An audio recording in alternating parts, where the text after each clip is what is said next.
My dear sisters and brothers, a very good morning to you all.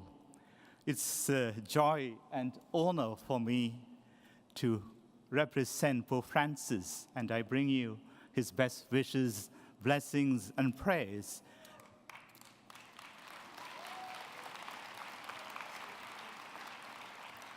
And to speak on how Laudato Si can respond to the climate change crisis. The very name that Pope Francis took, Saint Francis of Assisi. We know the conversion of Saint Francis of Assisi begins in 1205 when he walks into the San Damiano chapel in the outskirts of Assisi, and the crucified Lord speaks to him. The Lord tells him, Francis, go and repair my house, which, as you see, is falling into ruin. And Francis hears this voice not just once, but thrice. So it was really the Lord telling him to repair the house. And Francis thought it was just the chapel. So he began repairing the chapel. And history showed us that the house that the Lord wanted him to repair was the entire church. And we go to 2013. A man comes on the scene. No one expected him. And I believe, many of us believe, that he was brought onto the scene to repair our common home. Let me read it in Italian, which is really sweet. Francesco va e ripara la nostra casa. Francis, go and repair our home. And we believe that this man can inspire us to rebuild our common home. There are two things that Laudato Si has contributed. The first thing is that the encyclical is about our common home. It's not just environment. And home is the sweetest place for all of us. And earth is our home. And if it is one home, it's a common home, we are a common human family. And I think that's the paradigm shift that Pope Francis brings with Laudato Si. And the second thing, and I'm going to dwell a bit on this, the Laudato Si helps us to understand the crisis of our common home. I think before we respond to the problem, it's important to understand what is the problem. And Laudato Si presents this sort of offers us a three-dimensional perspective from the physical, ethical, and spiritual perspective. First of all of us know the physical problem, the planetary boundaries. In 3 areas in 2009, we have gone beyond climate change, nitrogen cycle, as Professor Vandana Shiva mentioned this morning, biodiversity loss, and an update of this study in 2015 added one more area, the 4th area of land change. So we are well beyond the green zone of security. And probably this can sum up, what Lynn White said already more than 50 years ago, 1967, when he wrote in the Science, surely no creature other than the human person has ever managed to foul its nest in such short order. And we are that species. But we also need to understand that the crisis is also ethical, is moral, precisely for the fact that the early and disproportionate victims of the ecology crisis, climate change, and all the other manifestations, are the poor who have contributed least to causing the crisis in the first place. And images we are all familiar with. This Bangladesh, I really feel sorry. It's not just our common home, but the homes of so many of our brothers and sisters. And the problem of water. And it's also an ethical problem because we are speaking on climate change.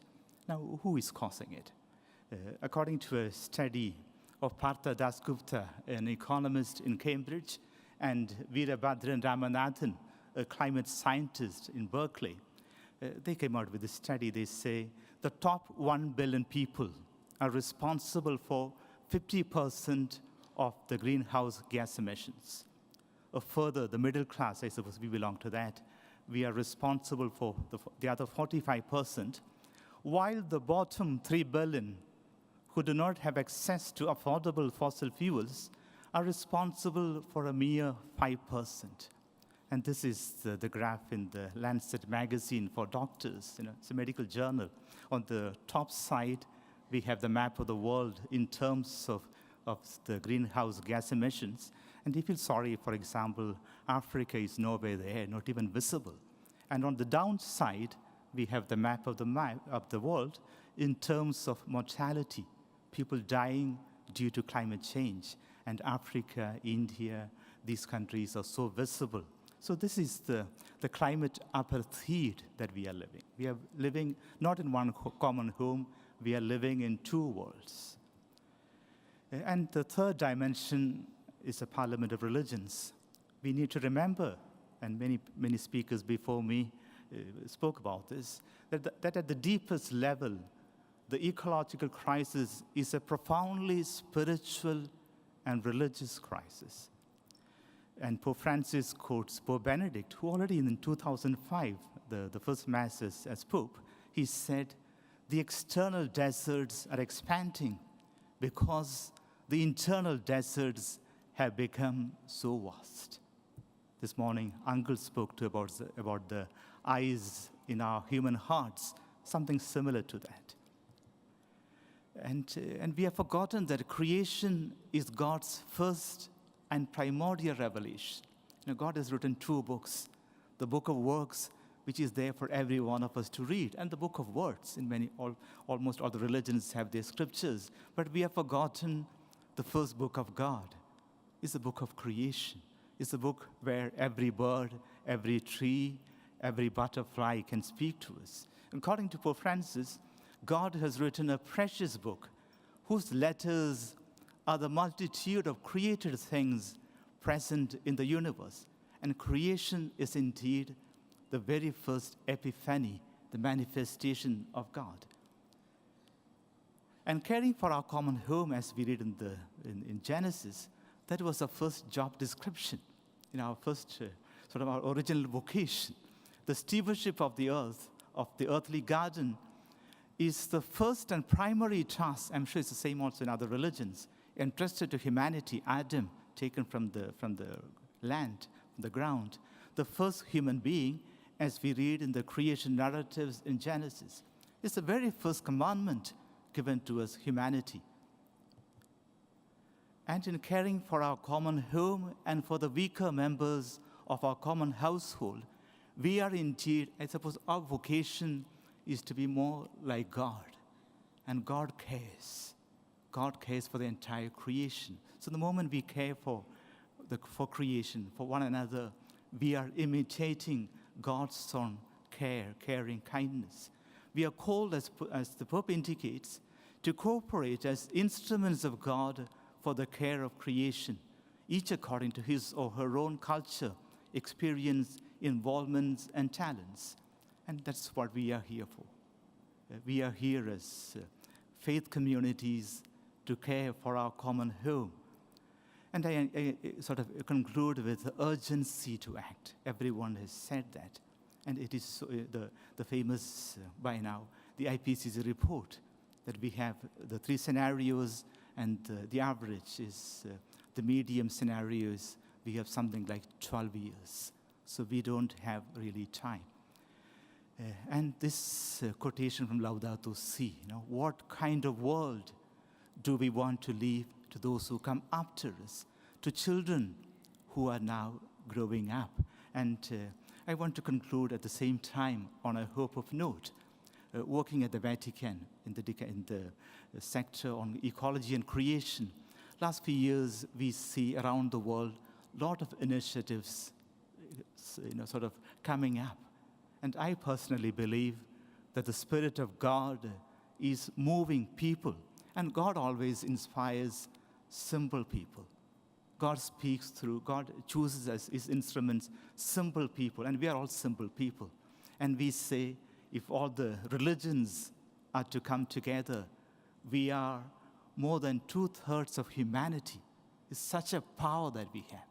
And in this era of planetary emergency, we need to come together as religions. We need to be the... Thank you.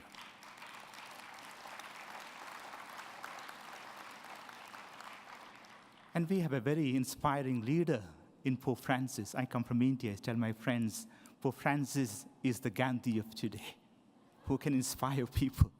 And I conclude assuring the support on behalf of the Vatican and also on behalf of Pope Francis of all our support for our humble efforts, for the care of our common home.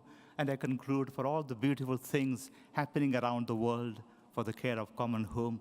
Let's say, Laudato Si, may the Lord be praised. Thank you very much.